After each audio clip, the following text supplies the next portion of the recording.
kwihlabathi lonke ngegama lenkosi uJesu waseNazaretha. Lo nimbonayo ngumpostile uNdlela. Siyalima laphana emission. Apha besilimile njengoba ubona sityalile.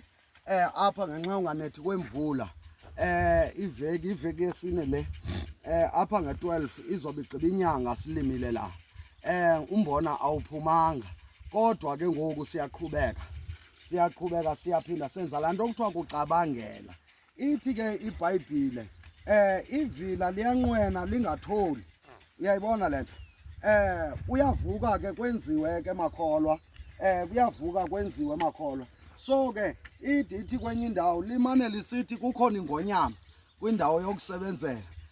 Ithi iBhayibhile kwenye lifaka isandla esityeni lingatholi into. Ukutya kuyenziwa. Nanku umhlaba sikelelwe ngawo nguThixo. Uyayiva lento lena. Nawe ke mhlambe usedolophini usezilalini yiba nento yenzayo man. Ufuye igusha, ufuye inkukhu, usebenze lo mhlaba, ulime istiya. Egameni lenkosi Yesu lento ifunde apha kungekudala 3 months down the line sizobe sisitya ukutya. Siyasebenza nalamadoda, singamakholwa yabona. Amakholwa ayasebenza ngezandla zawo, ugqiba kwawo ayonqula uNkulunkulu. Xa liqine elanga sizawunantsika, sizawuyeka ndikuxelele.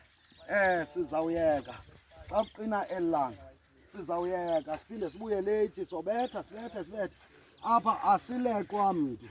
Asilekwa mntu. So ke ndiyakukhuthaza mntwana kaNkulunkulu, wena osedolophini ongaphangeliyo, zama imali yokwenza istand, wenza imali. Zama imali yokwenza imali njena. Wena ophangelayo, phangela ngamandla ugcina imali, enzela into yokuba ngabantu ba impilo yakho itshintshe. uYesu ukhona uyaphila, ukunikeza izandla. Sebenza ngezo zandla. God bless you. Bye bye and happy new year.